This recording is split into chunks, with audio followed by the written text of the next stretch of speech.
مساء الخير او صباح الخير على حسب التوقيت اللي بتسمعوا فيه الفيديو. زي ما تعودنا ان احنا كل يوم بننزل فيديو عاطفي جديد.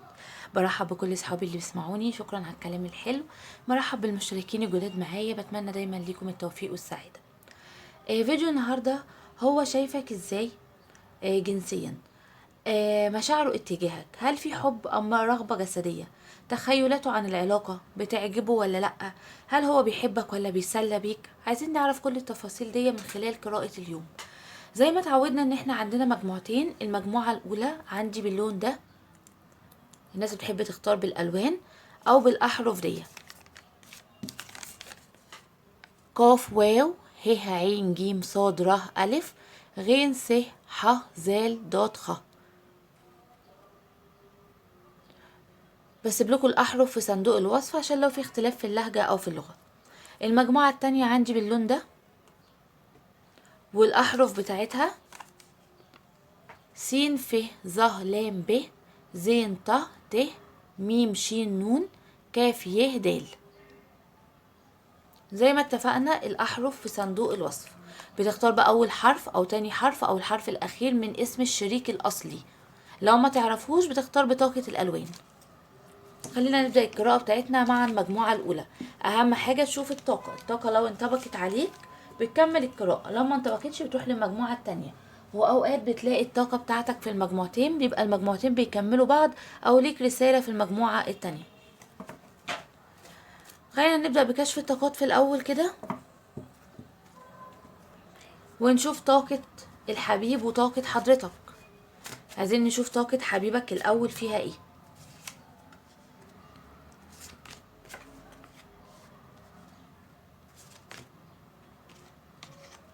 طيب الشخص ده في الوقت الحالي عايز يصلح علاقته بيك، او عايز يصلح علاقته مع كل اللي حواليه. الشخص ده شايف ان هو كان بيهدر وقت كتير مع ناس غلط.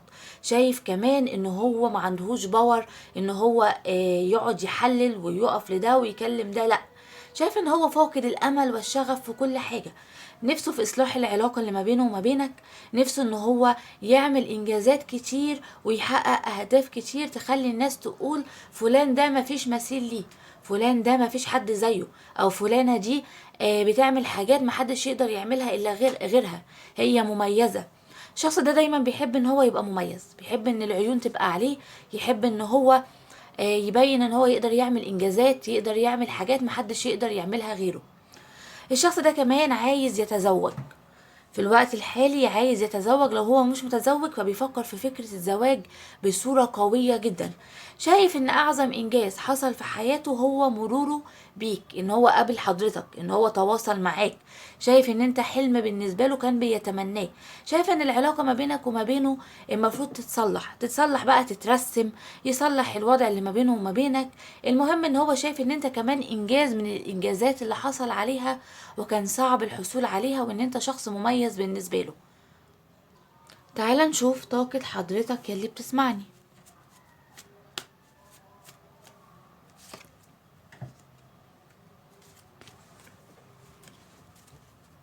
طب انت مالك محتار قوي كده ليه يا اللي بتسمعني؟ في طاقة حيرة قوية معاك.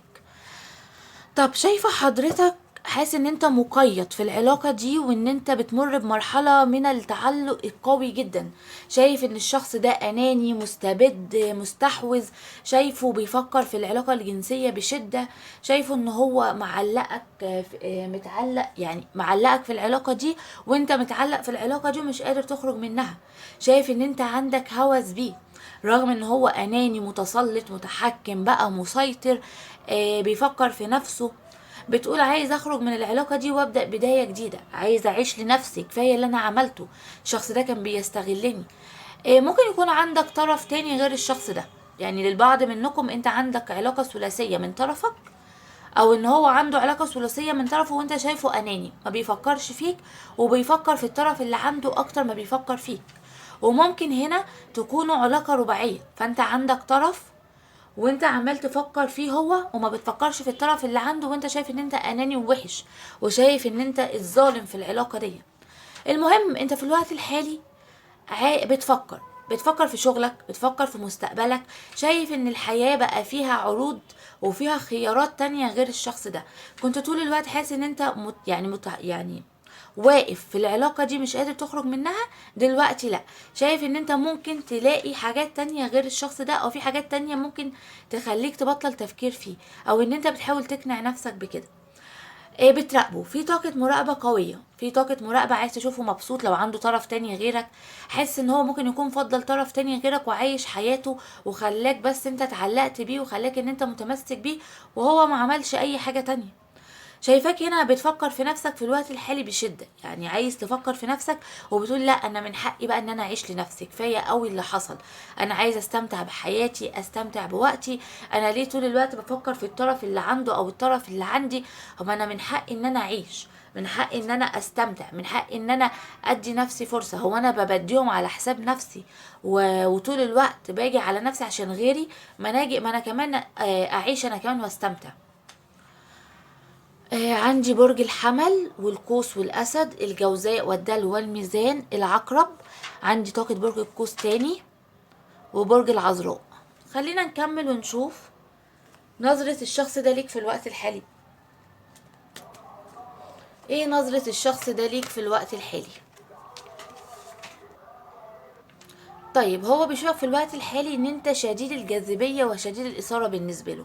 بيشوفك شخص حكيم، بيشوفك شخص مميز، بيراقبك طول الوقت، شايفك مهتم بحالك، شايفك مهتم بتفاصيلك، شايفك قادر تقف على رجلك، شايفك ان انت ممكن يكون عندك طرف تاني غيره او حواليك ناس تانية بترغب فيك، ناس كبيرة بقى في السن وناس صغيرة في السن، وان انت شخص مثير وبتقدر ان انت تجذب اللي حواليك، عندك كاريزما، عندك حاجة بتشده وبتشد الناس اللي حواليك. شايفك انسان جميل شديد الجاذبية والجمال، فالعيون عليك كتير جدا، وانت مطمع لناس ياما وناس ياما تتمناك. طيب مشاعره اتجاهك ايه في الوقت الحالي؟ طيب هو بيتمناك، حاسس ان مشاعره ملخبطه، حاسس ان في عقبات في العلاقه، حاسس ان العلاقه صعبه، حاسس ان فيها ضغوطات، شايف ان هو متعلق في العلاقه دي ومش قادر يخرج من الوضع اللي هو فيه. شايف ان انت امنيه بعيده المنال وبيتمناها طول الوقت. عنده مشاعر قوية اتجاهك، بس من كتر اللخبطة اللي هو فيها بيفكر في سلبية طول الوقت، شايف العلاقة فيها سلبيات، فيها عقبات، حاسس ان انت امنيته البعيدة اللي نفسه يوصل لها، الحلم البعيد اللي بيتمنى ان هو يحققه. فعنده مشاعر قوية اتجاهك بالحب والرومانسية، وان هو بيتمنى انه يقضي وقت حلو معاك، بيتمنى ان انت معاه، ان انت تبقى معاه. شايف ان هو عنده مشاعر، وشايف ان هو بيتمنى ان الحظ يبقى حليف ليه، ان العلاقه دي محتاجه شويه من الحظ. هتقولي طب هو عنده طرف تالت؟ لا، حتى لو عنده طرف تالت او ان انتوا علاقه رباعيه، فالشخص ده ما بيشعرش بالرومانسيه الا اتجاهك انت، ما بيشعرش الا بمشاعر الحب القويه الا اتجاهك انت. فعنده مشاعر حب قويه وامنيه ان هو يحققها في الوصول اليك كبيرة جدا. الشخص ده عايز يصلح الوضع اللي ما بينه وما بينك، عايز يستمتع بالعلاقة، عايز يعيش معاك لحظات من الرومانسية، وعايز ان هو يعبر لك عن المشاعر دي. ممكن تكون انت اكبر منه في السن، او هو يكون اكبر منك في السن، او في اختلاف في الديانة. ايا كان الوضع ايه هنا، فالشخص ده معجب بيك جدا وعنده حب قوي اتجاهك جدا، وشايف ان هو بيتمناك طول الوقت، وان انت حلم بعيد عنه. عندي برج السرطان، الحوت، العقرب. عندي الحمل، عندي الثور والعذراء والجدي. تعالى بقى نشوف كيف يراك جسديا. هل انت بتسيره؟ كيف يراك جسديا؟ طيب حضرتك هنا انت بتسيره ازاي؟ لان هو بيشوفك ان انت شخص مختلف عن اي حد، بيشوفك ان انت شخص فيك كل المقومات اللي بيحلم بيها، بيشوف ان انت شخص عندك جاذبية وشخص مميز، شخص ما بتقبلش النقد، شخص طول الوقت عندك كاريزما، يحس ان انت مختلف، ان انت بتعمل توازن في حياة الناس اللي حواليك وبالذات في حياته هو. الشخص ده بيشوف ان هو مشدود اليك جدا، شوف ان هو بيتشد ليك قوي. بيشد ليك ليه بقى؟ خلينا نعرف. طيب عشان ايه بيتشد ليك؟ عشان ان انت شديد الحب وشديد الرومانسية. انت شخص بتديله حب، بتديله مشاعر من غير ما تطلب منه مقابل، من غير ما تقوله هات حاجة قصادها. فطول الوقت حاسس ان انت مختلف. الاختلاف اللي انت بتحسسه له بيخليه ان هو عنده اثارة اتجاهك، عنده فضول ان هو يعرفك اكتر، عنده فضول ان هو يقرب اكتر منك. الشخص ده بيحبك قوي، وبيحب المشاعر اللي بيحسها اتجاهك. بيحس ان انت عندك مشاعر فيها اثارة اتجاهه. يعني انت من حضرتك انت عندك مشاعر فيها اثارة، عندك رغبة فيه، فهو كمان بيتولد اتجاهك رغبة في حضرتك. فلما نقول هنا كيف يراك جسديا، بيشوفك شخص مميز، شخص عندك مقاومات، عندك اهتمام بنفسك محدش بيقدر يهتم بيه غيرك. الشخص ده يعني بيشوف ان انت شخص مهتم بشكلك الخارجي، بمظهرك العام. ممكن تكون هنا هو بيحبك تلبس بناطيل عليها هدوم قصيرة، بيحب لفة الطرحة، بيحب طريقة الشعر القصير، بيحب اللون السماوي عليك واللون الأحمر، بيحب الحاجات البارزة جسمك، الحاجات اللي انت بتلبسها الضيقة اللي بتبرز الجسم.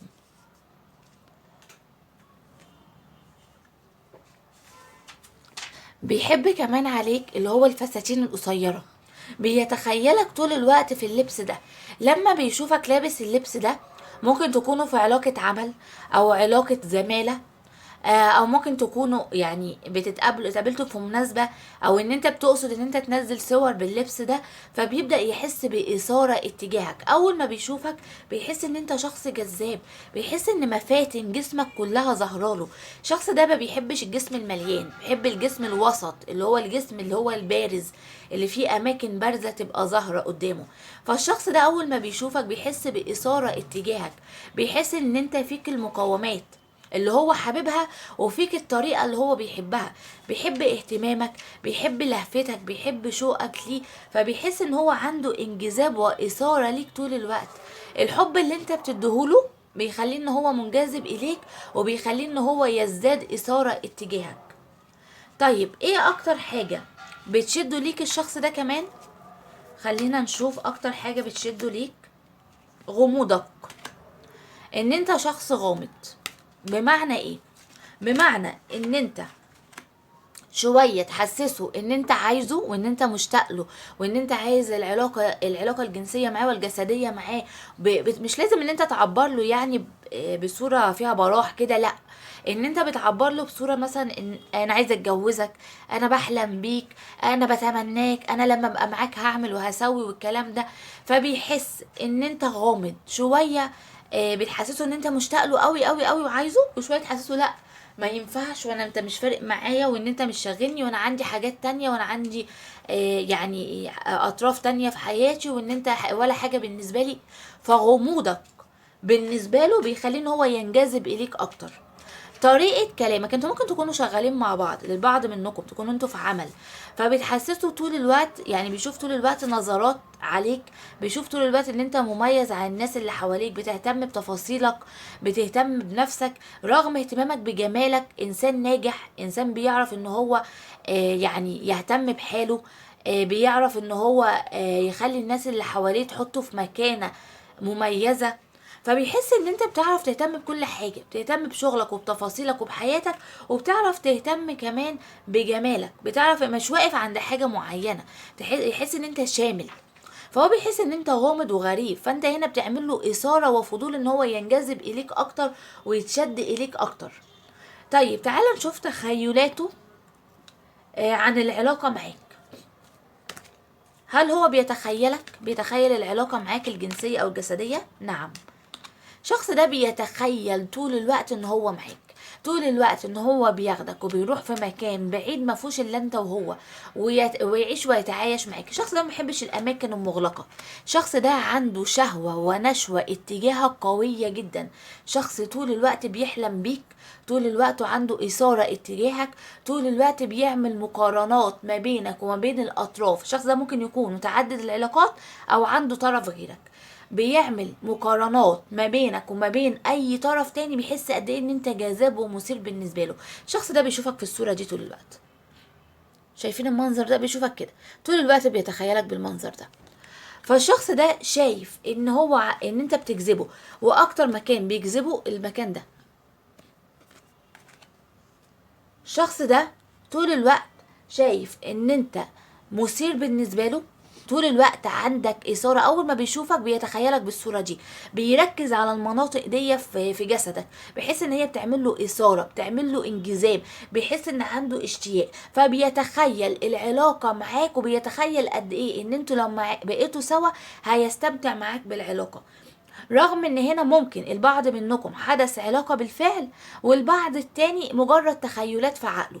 بس هو لو حدث علاقة، هو بيحس ان انت انسان مختلف، انسان غريب. غريب بمعنى ايه؟ ان كل مرة او كل يعني في العلاقة بيحس ان انت عندك اثارة، وان انت مختلف، وان انت بتجذبه اليك، وان انت بتعمل حاجات مختلفة، ان انت مش نفس الشخص. يعني بتحاول تعمل اختلافات، بتحاول تغير من نفسك، بيحس ان انت عندك شوق، عندك لهفة، انت بتجذبه ليك.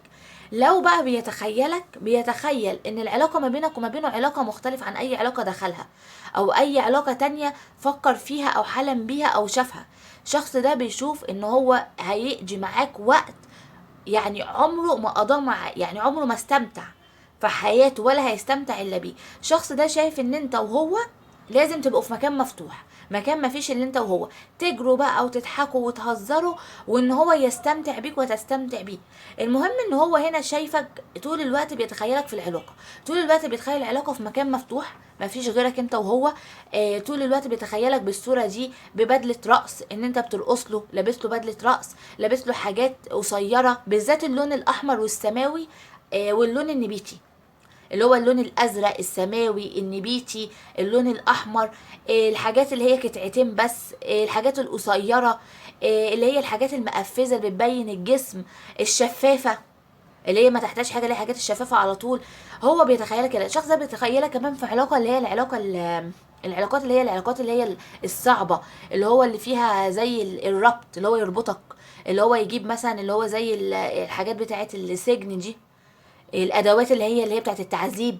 عارفين اللي هي العلاقات الصعبة؟ الشخص ده تخيلاته كلها بالطريقة دي، مش علاقة عادية عابرة كده وفي بيت وتقليدية، لا، علاقة فيها ربط، ان هو يربطك، يأيدك، ان هو يعني الشخص ده من الاشخاص اللي بتحب العلاقات اللي هي الجامده، اللي هي العلاقات اللي هي المثيره، العلاقات اللي هي القويه، مش العلاقات العاديه او العلاقات التخيلات ان انا اتخيل في بيت والكلام ده، لا. الشخص ده من الاشخاص اللي هو بيحب العنف، عايز علاقات عنيفه، عايز مثلا يقعد في مكان بعيد، وان هو مثلا يجري وراك والكلام ده، ومثلا تحصل العلاقه في مكان بعيد. بيتخيل العلاقه ان هو يربطك طول الوقت ربطك، او ان انت عامل له عارفين ان هم الناس بتوع الكباريهات، والناس اللي هي بتلبس الحاجات المثيره، وان انت زي الناس اللي هي عارفين انتوا الحاجات اللي بنشوفها في الافلام كده، اللي في الكباريه ومش عارف ايه، والوضع اول بشوفك كده بيتخيل العلاقه معاك علاقه فيها يعني فيها هربطك، عارف مش عارفه اعبر لكم ازاي، اكيد انتوا فاهميني. عارفين انتوا اللي هو العنف، الشخص ده عايز العنف، عايز اللي هو يجيب الادوات اللي هي المثيره، الادوات الجنسيه، الحاجات دي. الشخص ده مش عايز علاقه طبيعيه، مش عايز علاقه عاديه، عايز علاقه زي العلاقات اللي هي العنيفه، العلاقات القويه، العلاقات المختلفه، العلاقات اللي هي زي الحاجات اللي بنشوفها كده، الغريبه، اللي هو الادوات الغريبه. عايز يستمتع. المهم الشخص ده عايز اللي هو يحس طول الوقت ان العلاقه مختلفه. هو عارف ان انت هترضيه، عارف ان انت هتعمله اللي هو عايزه، هترقص له، هترقص وتتمايع وتعمل الحاجات دي، هتلبس له بدل رقص، هتلبس له الحاجات القطعتين، هتجيب له الادوات ويربطك مثلا ويجري وراك، هتعمل له اللي هو النمر، اللي هو عارفين انتوا، هجيب مثلا لبس اللي هو مثلا ان هو ان انت العسكري، ان انت الضابط وهو مثلا المسجون، ان انت مثلا القفص وانت مثلا الحيوان اللي لابس مثلا زي السلوبيتات دي، اللي هي بتبقى حيوانات. عارفين النظام ده؟ هو عايز يعيش كده، عايز كل مرة يبقى في العلاقة يستمتع بيها بطريقة شكل، طريقة مختلفة، مرة يقيدك، مرة يضربك، مرة يتعنف عليك. المهم هو شايف ان العلاقة ما بينك وما بينه مش علاقة عادية، مرة تعمله شعرك احمر، مرة تعمله شعرك اصفر، مرة تلبس له مش عارف ايه. فتخيلاته من ناحيتك تخيلات قوية جدا، ومتأكد وواثق ان انت هتعمل له اللي هو عايزه. هو متاكد ان انت كده، انت بتحب التغيير زيه، انت مش انسان بتحب الملل او انسان ملول، او ان انت هتعامل معاه كعلاقه لتقضية واجب، او ان انت هتعامل معاه كعلاقة كده رسمية، زواج وعيلة وأسرة. لا، هو شايف ان انت وهو هفاهمين بعض، انت وهو هتتواصلوا مع بعض، انت هتعمل الحاجات اللي تريحه وهو هيعمل الحاجات اللي تريحك. فشايف ان انت الوحيد اللي هتديله اغراضه دي، انت الوحيد اللي هتعمله الحاجات اللي حاببها دي. هو شايف ان هو ممكن تفكيره يكون مختلف، وممكن يكون دخل علاقات كتير وكان بيعمل فيها الكلام ده ما كانش بيستمتع، فحاسس ان انت اللي هتديله الاستمتاع، لان انت بطبعك محسسه ان انت عندك شغف وعندك انجذاب ليه زي ما هو عنده انجذاب ليك. طيب تعالى نشوف انت بتعجبه ولا لا. هل انت بتعجبه ام ليه؟ عندي هنا برج السرطان والحوت والعقرب، وعندي كمان برج القوس. طب انت بتعجبه؟ بتعجبه جدا جدا جدا، وبيعمل مقارنات ما بينك وما بين الطرف اللي عنده، او لو هو متعدد العلاقات، انت اللي بتكسب دايما في المقارنات دي. هتقولي بيعمل مقارنات ليه؟ علشان الشخص ده من كتر ما هو مرغوب فيه، او حواليه ناس مدياله قيمة اكتر من قيمته، او هو طول الوقت حاسس بنفسه وحاسس ان هو شخص مختلف، فهنا بيعمل مقارنات. حاسس ان هو انت بلفته، او ان انت غيرته، او ان انت يعني ظهرت في حياته كده شقلبتها له، فهنا بيعمل مقارنات. فطول الوقت حاسس ان انت اللي بتسيره، انت اللي بتعجبه، انت اللي بتخليه منجذب اليك طول الوقت. فطول الوقت هنا حاسس ان انت شخص مميز، فتلاقيه ان هو حاسس ان انت اللي بتكسب. كل ما بيعمل مقارنات او بيعمل يعني بيقول هنساه او ادخل في علاقة تانية او هكمل في الوضع اللي انا فيه ايا كان ايه هو، يلاقي ان انت اللي بتكسب، انت الشخص الوحيد اللي بتكسب. هتقولي طيب احنا ما اتجوزناش، هو بيتخيلك كده. طب احنا متزوجين وانا ما بعملش كده، هو بيحلم بقى بكده، ويمكن ده سبب المشاكل ما بينك وما بينه، او ان هو بيخونك او بيبص لناس تانية. حتى الناس الكراش لو انت لسه متعرف عليه، فدي نواياه ودي الدواخل بتاعته. تعال نشوف هل هو بيتسلى بيك ولا ده حب حقيقي. هل هو بيتسلى بيك ولا حب حقيقي؟ لا، هو انت بالنسبة له حب حقيقي. يمكن في اول التعارف كان شايف ان انت فرصة وجات لعنده.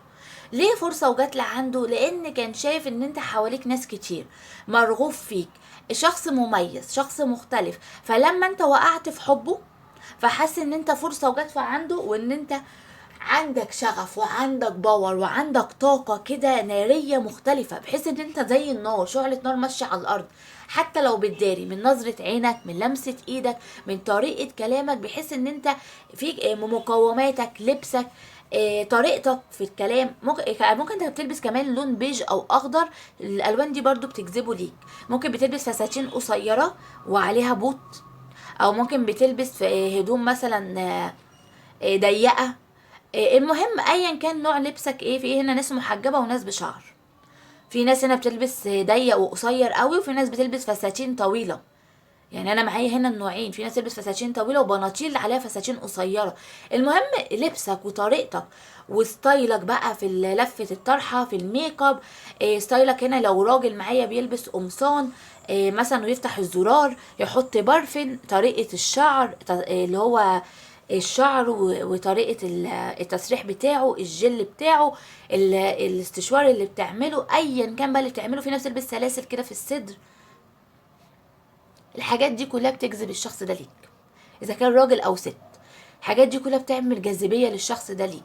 فهو هنا كان ممكن داخل العلاقة دي في الاول ان هو للتسلية، بعد فترة حس ان هو انجذب وانشد ليك، وان العلاقة دي قلبت حب. الحب ده ولد اثارة اكتر من الاول. الحب ده ولد انجذاب اكتر من الاول، ولد شغف اكتر من الاول. خلاه لو كان داخل للتسلية او ان هو يطولك او يقرب منك، او ان هو يستمتع بيك فترة ويقول للناس كلها انا معايا اللي انتوا ما قدرتوش توصلوا له، لا، بدأ يحبك، يتعلق بيك، يحس ان العلاقة ما بينك وما بينه فيها كده انجذاب وكاريزما، فيها توافق. هو حاسس ان انتوا الاتنين متوافقين مع بعض.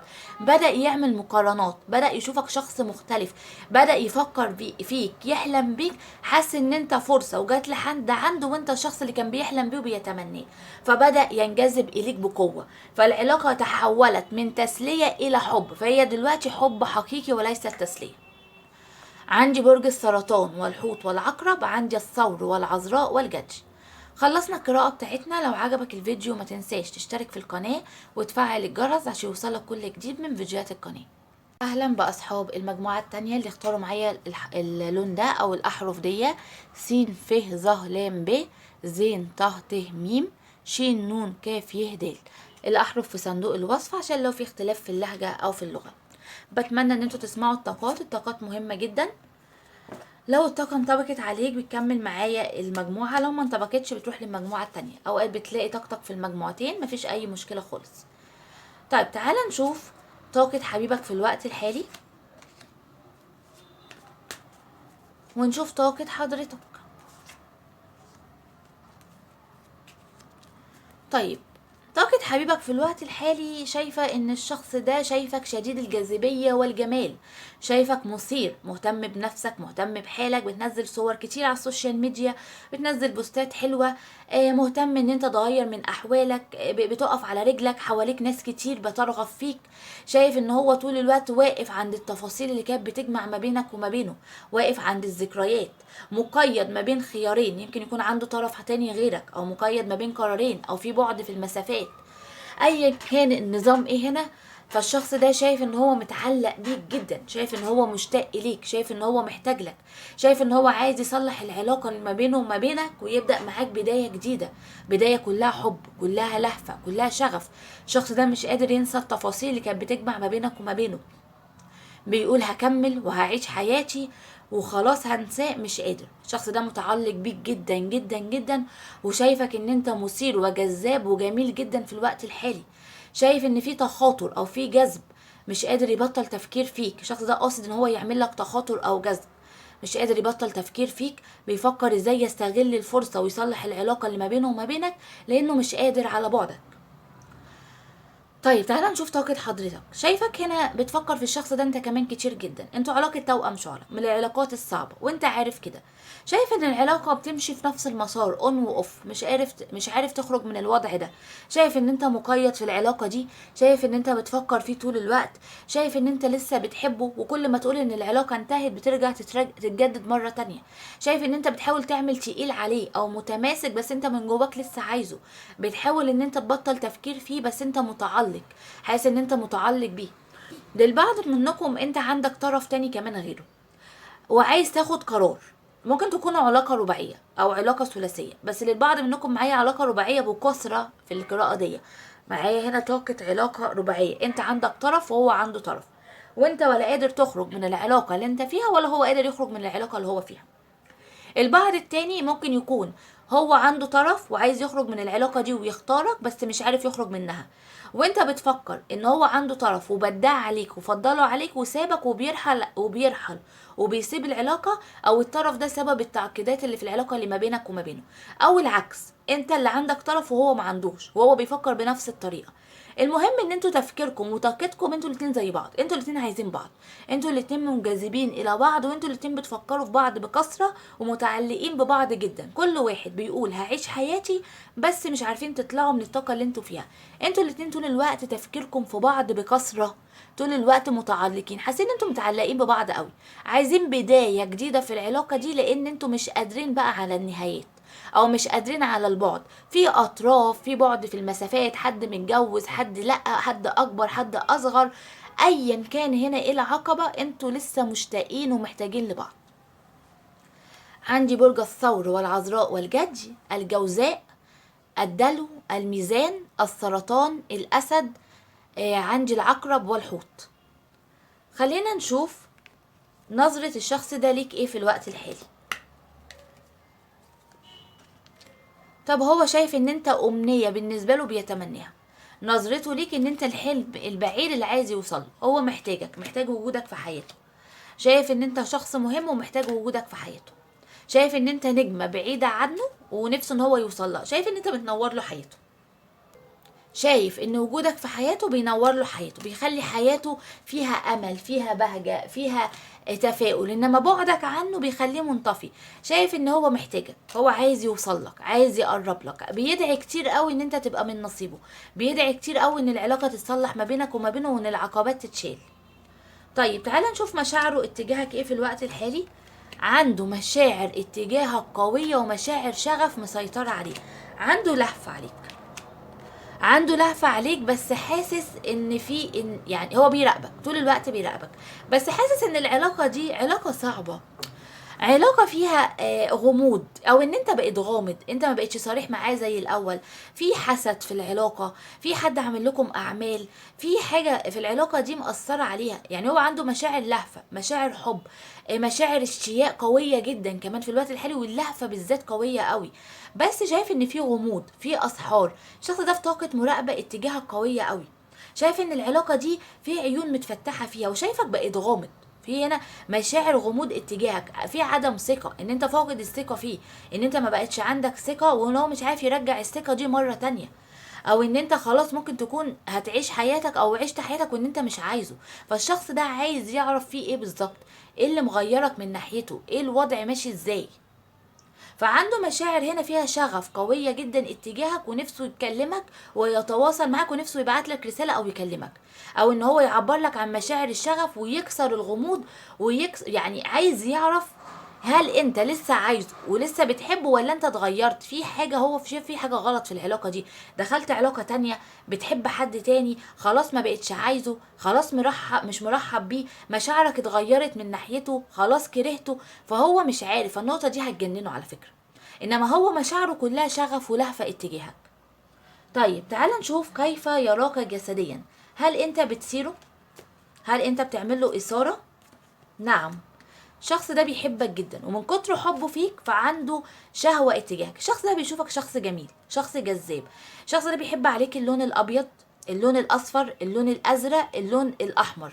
الشخص ده بيحبك في الحاجات الضيقة، الحاجات الماسكة، الهدوم اللي بتفصلك، بيحب عليك الهدوم الطويلة المجسمة. الشخص ده بيشوف ان انت حبك ليه بيخليه عنده اثارة اتجاهك. الشخص ده بيراقبك طول الوقت من بعيد، وعنده مشاعر قوية اتجاهك، وبيحاول يعني ما يتكلمش عنها. الشخص ده عنده إثارة اتجاهك قوية جدا، فهنا عنده إثارة، عنده إثارة اتجاهك، رغم ان ممكن يبين عكس كده، او ان هو ما يبينلكش ان هو عنده إثارة، بس هو عنده إثارة اتجاهك قوية جدا، وطول الوقت بيفكر فيك وبيحس ان هو منجذب اليك. الشخص ده بيتخيلك كثيرا جدا كمان. طيب ايه اكتر حاجة بتشده فيك؟ طيب اكتر حاجه بتشده فيك طريقه حبك، اكتر حاجه بتخليه منجذب اليك طريقه حبك ليه، الحب اللي انت بتديهوله، المشاعر اللي هو بيحسها منك، ان انت محتاجه وان انت عايزه وان انت عندك رغبه فيه، فبيخليه ان هو ينجذب اليك ويتشد اليك. بيحس ان انت كمان زي الملك كده او الملكه، شخص مميز، بتعرف تلبس كويس، بتعرف تهتم بحالك، بتعرف تهتم بتفاصيلك، بتعرف تعمل حاجات او بتلبس الوان بتخليه ان عنده اثاره اتجاهك. جسمك الشخص ده بيحب الجسم الملفوف، الجسم اللي هو اللي مش الرفيع، الجسم المليان، الجسم المجسم كده، اللي تحس ان هو يلبس الهدوم تبقى مجسمه عليه. بيحب قوي ان هو يشوف المناطق تبقى باينه قدامه كده، بالذات اللبس اللي هو الفساتين، العبايات، الحاجات المقفزه، الحاجات اللي بتبقى مرسومه على الجسم. فبيتشد ليك قوي بطريقة حبك ليه، فبتجذبه اليك جدا جدا جدا. طيب خلينا نشوف تخيلاته عن العلاقة معاك. لا، الشخص ده بيعشق الفساتين على فكرة، بيشوفك في الفساتين كتير جدا، واللبس اللي هو الفساتين القصيرة والفساتين الطويلة، الحاجات المجسمة اللي بتبين الجسم. وبقى والقمصان النوم اللي هي الطويله اللي بتبين الجسم وما تحتاجش حاجه، وبالذات اللون الابيض والاسود زي ما قلنا، وكمان الاحمر والنبيتي. الشخص ده يحب الشعر الطويل، الشعر الطويل الملون، والشعر القصير الاسود، والشعر الناعم، يحب الشعر الناعم قوي، الشعر الناعم، اللي هو شعر الناعم المفروض، وما بيحبش اللي هو يعني مش الطويل قوي، الوسط كده. الشخص ده بيتخيلك كتير قوي، بيتخيل علاقة معاك كتير جدا. الشخص ده نفسه في علاقة معاك، هيموت على علاقة معاك، بيتخيلك طول الوقت في علاقة، بيتخيل ان القوة اللي انت راسمها والصورة اللي انت عاملها دي ان هو يكسرها، وان هو يدخلك منها. بيشوفك قوي، بيشوفك رغم قوتك دي، بس ان انت دايما محتاج له، دايما مشتاق له، دايما عايزه. ممكن ترمي نفسك في البحر عشان ترضيه، ممكن تعمل اي حاجة عشان تبقى معاه. الشخص ده شايف ان انت شخص عندك كاريزما، وعندك حاجه كده زي ان انت يعني انت بتشده زي ما يعرفش. بيحس ان انت وانت لابس هدومك كده، هدومك العاديه، اول ما بيشوفك بيحس باثاره اتجاهك. اول ما بتفتح كده كاميرا بيحس باثاره. الشخص ده انت بتشده، بيحس ان نظره عينك بس لوحدها، او ان هو يشوفك كده حتى تقولي يعني الشخص ده لو شافك لابس خيش انت هتجذبه ليك. الشخص ده شايف ان انت فيك الصفات اللي بتشده. الشخص ده بيحبك، ومن كتر حبه فيك عنده شغف اتجاهك قوي، بيراقبك طول الوقت، عينه عليك طول الوقت، عنده لهفة عليك، عنده غيرة قوية عليك، بيتخيل العلاقة معاك. طب احنا عايزين نشوف بيتخيل العلاقة دي معاك ازاي.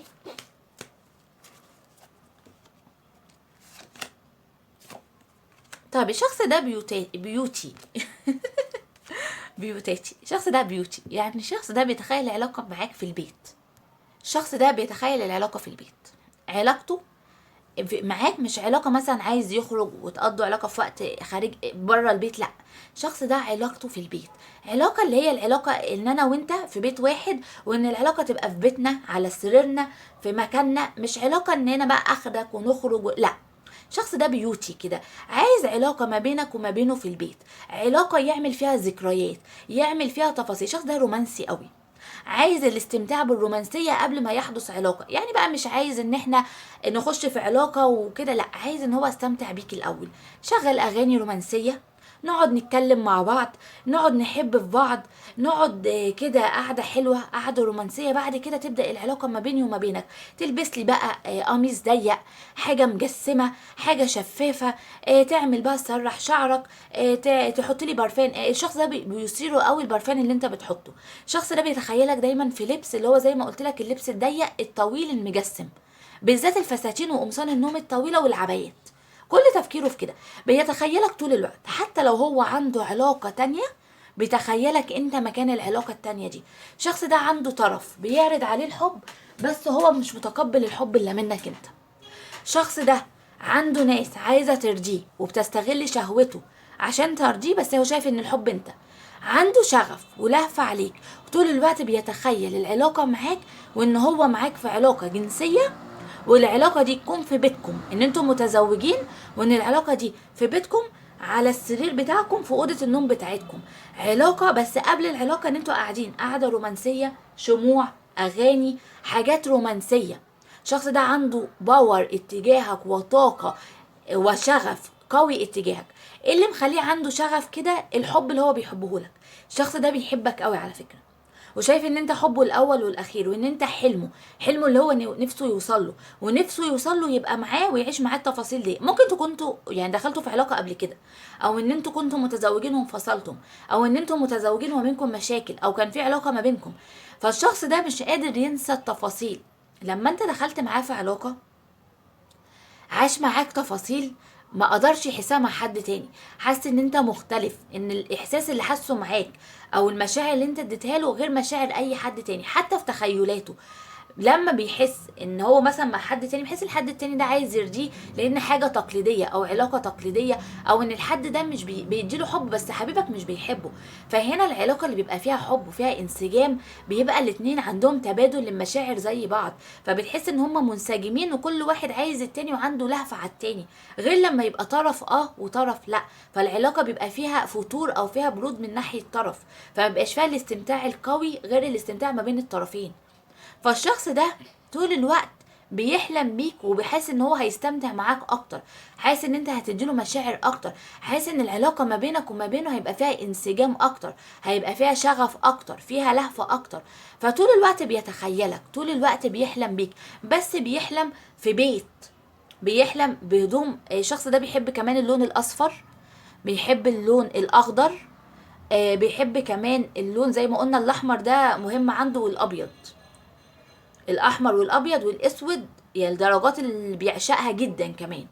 انا كل ما بشوف لون قدامي بقول لكم عليه.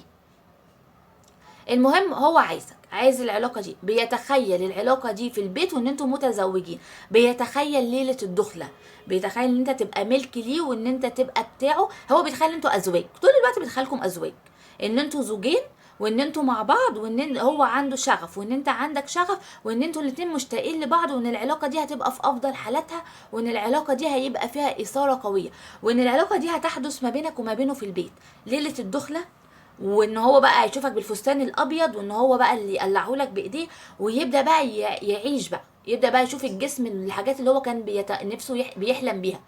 حتى لو انتوا كنتوا متزوجين قبل كده، هو بيتمنى ليله الدخله معاك تاني، ان هو كل مره يدخل معاك في علاقه كانها اول ليله بالنسبه له. ولو ان انتوا بالذات كمان بعيد عن بعض او لسه ما تزوجتوش، فهو بيتمنى الليله دي معاك، بيتمنى البيت. هو شايف ان البيت، الشخص ده عايز البيت معاك، عايز الزواج، عايز الأسرة، عايز ان هو يبقى معاك في علاقة جنسية، بس في بيتكم على سريركم، في أوضة نومكم، ان انتوا تعيشوا مع بعض رومانسية وحب، ويرقص معاك الأول، يشيلك، يحضنك، ياخدك في حضنه، يستمتع بيك، يلمس جسمك كله، يحسس عليه كله، يبدأ ان هو الشخص ده نفسه يحضنك قوي، نفسه انه يبوسك، يبوس كل حته في جسمك. الشخص ده نفسه في كده، تحط له البرفان اللي هو بيحس ان فيه اثاره. في ناس بتحط برفان مثير جدا بالنسبه له. الشخص ده عايز يشوف عليك الهدوم اللي هو بيتمناها وبيحلم بيها، فطول الوقت بيتخيلك بالصوره دي، طول الوقت بيحلم بالصوره دي، طول الوقت عنده انجذاب ليك. الشخص ده طول الوقت يعني اول ما بيشوفك كده بيحس باثاره، اول ما بيسمع صوتك بيحس باثاره، اول ما بيكلمك بيحس باثاره. هو مش عارف يتحكم في نفسه. الشخص ده بيحلم بالليله دي، وبيحلم مش بالليله دي بس، ان هو هيعيش معاك طول الوقت وكل يوم العلاقه. الشخص ده عايز علاقه معاك، مش مره واحده، عايز علاقه معاك صبح وليل وظهر، عايزك 3 4 مرات، عايز يستمتع بيك، عايز يشبع منك، عايز ان العلاقه دي تبقى يوميا.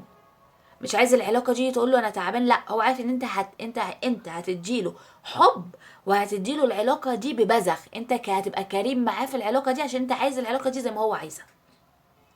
طيب تعالى نشوف انت بتعجبه ولا لا. عندي برج السرطان والحوت والعقرب، عندي العذراء والجوزاء والدلو والميزان، ثور وجدي، اسد، حمل، قوس. هل انت بتعجب الشخص ده؟ نعم نعم نعم نعم نعم، انت بتعمل اثارة للشخص ده وبتعجبه فوق ما تتخيل. عارفين الشخص ده بيشوفك ان انت كامل مكتمل، ان انت كمان اقوى منه، ان هو خايف ان هو لما يبقى في علاقة معاك ما يقدرش ان هو يشبعك، او ان هو يرضيك الرغبة اللي عندك، من كتر ما هو حاسس ان هو مشتاق اليك وانت مشتاق اليه. حاسس ان انت هتاكله لما تبقى معاه، انت يعني انت هتاكله كده، هتبقى عايز ان انت يعني رغبتك مش هتشبع.